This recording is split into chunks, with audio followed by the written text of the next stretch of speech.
স্বাগত জানাচ্ছি যমুনা টেলিভিশনের নিয়মিত আয়োজন প্রবাসে বাংলাদেশে বিশ্বের বিভিন্ন প্রান্তে থাকা প্রবাসীদের খবরাখবর নিয়ে আপনাদের সাথে আছি আমি দেবাশিস চন্দ্র সরকার। পোল্যান্ডে উদযাপিত হলো ঈদ, পুনর্মিলনী ও পহেলা বৈশাখ। ওয়ার্সোতে স্থানীয় এক হোটেলে করা হয় এই আয়োজন। অনুষ্ঠানের আয়োজনে ছিল মুখরোচক দেশীয় বিভিন্ন খাবার ও খেলাধুলার। আয়োজন ছিল সাংস্কৃতিক অনুষ্ঠানের। আয়োজন করা হয় স্থানীয় শিল্পীদের অংশগ্রহণে এক কনসার্টেরও। মঞ্চ মাতান জনপ্রিয় শিল্পী লাবণী বড়ুয়া, অমিত দে ও অন্যান্যরা। গানের তালে মেতে ওঠেন ছেলে বুড়ো সবাই। সবশেষে পুরস্কার বিতরণ করা হয় বিভিন্ন খেলায় বিজয়ীদের মধ্যে। অনুষ্ঠানে উপস্থিত ছিলেন কমিউনিটি ব্যক্তিত্ব আফজাল হোসেন, দেশটির সর্ববৃহৎ ফুড চেইন জহির কাবাবের স্বত্বাধিকারী জহিরুল ইসলাম সোহাগ, লুৎফর রহমান সহ অন্যান্যরা।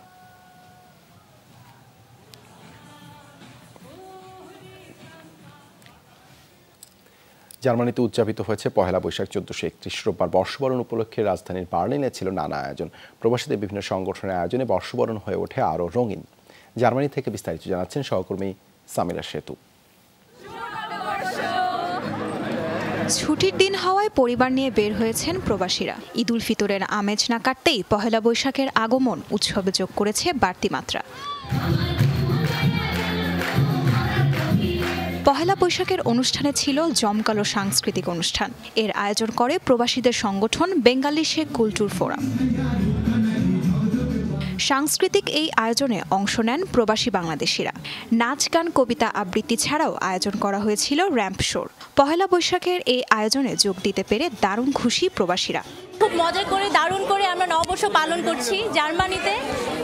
জার্মানির পক্ষ থেকে বাংলাদেশের সবাইকে নববর্ষের অসংখ্য শুভেচ্ছা। দেশে এবং বিদেশে সকলকে শুভ নববর্ষের শুভেচ্ছা। সবার মঙ্গল হোক, শুভকামনা রইল। পহেলা বৈশাখ উপলক্ষে ছিল বাহারি স্বাদের বিভিন্ন বাংলা খাবার, সেই সাথে ছিল পিঠাপুলির আয়োজন। এছাড়াও নজর কাড়ে প্রবাসী উদ্যোক্তাদের প্রদর্শনী, যেখানে দেখা যায় তাদের তৈরি নানা ধরনের পোশাক ও হাতের তৈরি সামগ্রী। অনুষ্ঠানে প্রধান অতিথি ছিলেন দেশটিতে নিযুক্ত রাষ্ট্রদূত মোহাম্মদ মোশাররফ হোসেন ভূঁইয়া। এটি বলতে গেলে একটি মিলন মেলা হিসাবে আমরা দেখছি। প্রচুর বাংলাদেশি এবং বাংলাদেশের বাইরের ভারতীয়, তারপরে আরবিশ, তুর্কিশ, তারা অনেকেই এসছে এখানে এটিকে উপভোগ করার জন্য। ভবিষ্যতে আরও বড় পরিসরে অনুষ্ঠান আয়োজনের পরিকল্পনা আয়োজকদের। তাজরিয়ান সোভান, যমুনা নিউজ। দক্ষিণ আফ্রিকায় ব্যাপক আয়োজনে পালিত হলো মহান স্বাধীনতা দিবস। বাংলাদেশ হাই কমিশনের আয়োজনে সে অনুষ্ঠানে উপস্থিত ছিলেন দেশটির সমাজ কল্যাণ মন্ত্রী লিন্ডিওয়ে জুলু। অনুষ্ঠানে আলোচনা হয় দক্ষিণ আফ্রিকায় বসবাসরত বাংলাদেশিদের নানা অসুবিধার কথা। বিশেষ গুরুত্ব পায় স্থানীয়দের দ্বারা খুন গুমের বিষয়টি। প্রবাসীদের নিরাপত্তা নিশ্চিতে প্রয়োজনীয় ব্যবস্থা নেওয়া হবে বলে আশ্বস্ত করেন লিন্ডিওয়ে। দক্ষিণ আফ্রিকা থেকে সহকর্মী নুরুল আলমের পাঠানো প্রতিবেদনে বিস্তারিত।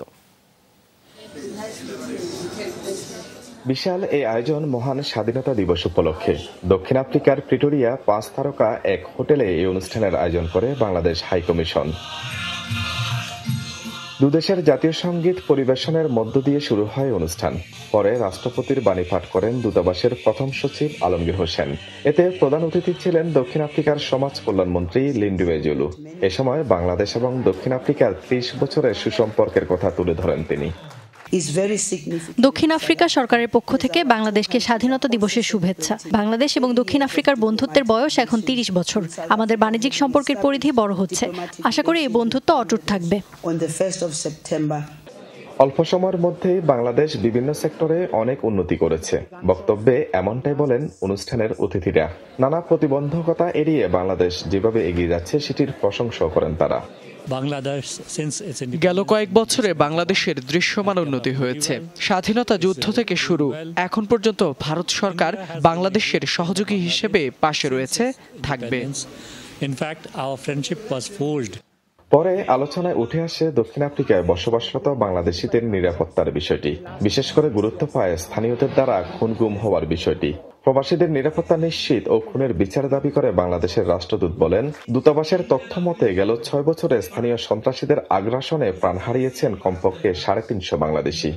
As per records of the Bangladesh High Commission, at least 350 people have been killed by gunshots in last 6 years. On the average, one Bangladeshi has been killed in every 6 days. এই ইস্যুতে দক্ষিণ Africa সরকার কাজ করে যাচ্ছে বলে জানান দেশটির সমাজ কল্যাণ মন্ত্রী। যেসব দুর্ঘটনা ঘটেছে তার জন্য দুঃখ প্রকাশ করছি। অপরাধ দমনে নিরলস কাজ করে যাচ্ছে দক্ষিণ আফ্রিকা সরকার। আশা করি খুব দ্রুতই আমরা সমাধানের পথ খুঁজে পাব। বাংলাদেশ হাই কমিশন আয়োজিত এই অনুষ্ঠানে শতাধিক দেশের রাষ্ট্রদূতরাও অংশ নেন।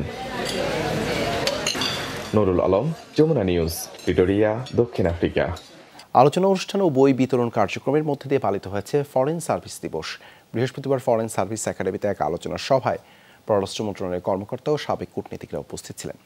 সকলের সাথে বন্ধুতা, কারোর সাথে বৈরিতা নয়, এই প্রতিপাদ্যে বাংলাদেশের পররাষ্ট্রনীতি চলায় বন্ধু রাষ্ট্রগুলোর সাথে সম্পর্ক সুষ্ঠু রাখা সহজ হয়েছে বলে জানান বক্তারা। এ সময় বক্তারা ফরেন সার্ভিস একাডেমির দীর্ঘ ইতিহাস তুলে ধরেন। কূটনীতিকদের দক্ষ করে গড়ে তুলতে ফরেন সার্ভিস একাডেমির গুরুত্বের কথাও তুলে ধরেন বক্তারা। এ সময় সাবেক কূটনীতিকরা তাদের সময়কার বিভিন্ন কূটনৈতিক সফলতার কথা তুলে ধরেন তাদের বক্তব্যে।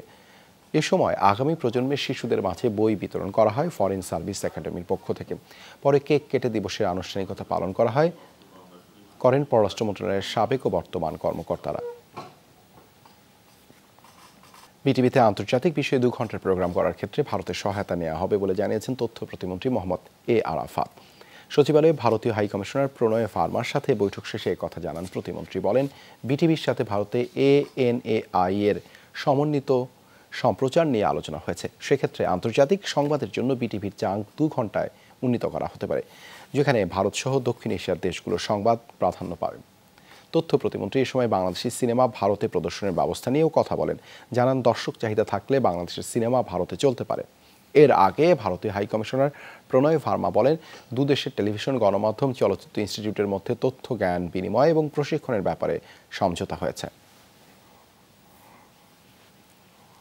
বিটিভি ইন্ডিয়াতে দেখানো হয়, তো বিটিভিতে এই যে 2 ঘন্টার যে চাংটা আমরা শুরু করব, এটা আস্তে আস্তে আমরা বাড়াবো 2 থেকে 3, 4, এবং এটা ইন্টারন্যাশনাল একটা স্ট্যান্ডার্ডে আমরা করার চেষ্টা করছি, যেখানে সাউথ এশিয়ার বিভিন্ন দেশের খবরাখবর থাকবে। রোহিঙ্গাদের জন্য ত্রাণ সহ দুর্যোগ ব্যবস্থাপনায় সার্বিক সহযোগিতায় বাংলাদেশকে সমঝোতা স্মারক সইয়ের প্রস্তাব দিয়েছে রাশিয়া। বৃহস্পতিবার সচিবালয়ে দুর্যোগ ব্যবস্থাপনা ও ত্রাণ প্রতিমন্ত্রী মহিবুর রহমানের সাথে সৌজন্য সাক্ষাতে এই প্রস্তাব দেন ঢাকায় নিযুক্ত রাশিয়ার রাষ্ট্রদূত আলেকজান্ডার মন্টিটস্কি। সুনির্দিষ্টভাবে দুর্যোগ ব্যবস্থাপনায় কারিগরি সহযোগিতা, আশ্রয়কেন্দ্র নির্মাণ, বিভিন্ন রকম প্রশিক্ষণ এবং দুর্যোগ সম্পর্কিত তথ্য উপাত্ত বিনিময়ের প্রস্তাব দেন রুশ রাষ্ট্রদূত। রোহিঙ্গা প্রত্যাবাসনে বাংলাদেশের পাশে থাকার আশ্বাস দেন তিনি। সাক্ষাৎ শেষে এসব বিষয়ে সাংবাদিকদের ব্রিফ করেন প্রতিমন্ত্রী।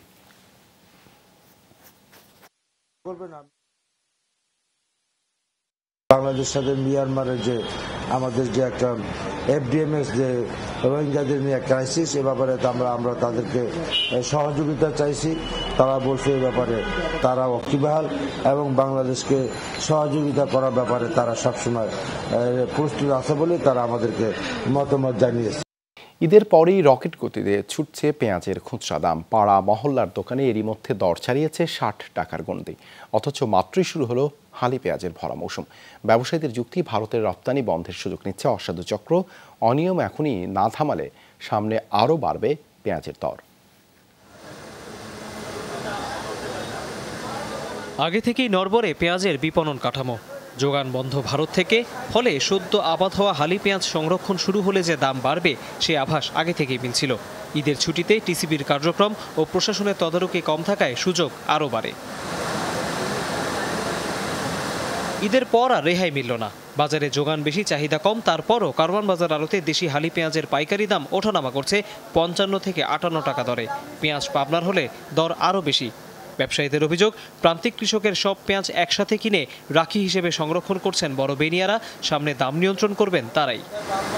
লোকে যদি আপনার 2300-2400 টাকা মন, অর্থাৎ 58-60 টাকা কেজি যদি কিনে যদি রাখিই করে, তাহলে তো তারা আরও বেশি বেচার চিন্তা ভাবনা করে। কিন্তু 1 মন পিস যদি এখন রাহিত হয়, ওই সময় যা পাবি ওই লিগে আপনার 1 মনে 25 কেজি পায়, কত 20 কেজি পায়। 60 টাকা 58 টাকায় বেচছি, কিন্তু পেঁয়াজ ভালো ছিল না তখন।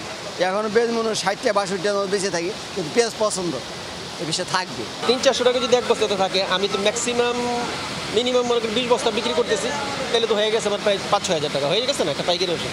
কিন্তু আমি বিক্রি করতেছি তো 55 টাকা বিক্রি করলে আমার একদিনে 10,000 টাকা 8,000 টাকা নেই। মাঝখানটা ভুক্তভোগী কারা হচ্ছে? সাধারণ ক্রেতারা। বিশ্বের অন্যতম পেঁয়াজ উৎপাদনকারী দেশ বাংলাদেশ, তবে আমদানিতেও পিছিয়ে নেই। প্রতি বছর ভরা মৌসুমে 25 থেকে 30 ভাগ পণ্য নষ্ট হবার সুবাদে প্রতিবেশী ভারত থেকে পেঁয়াজ আমদানি করতে হয়।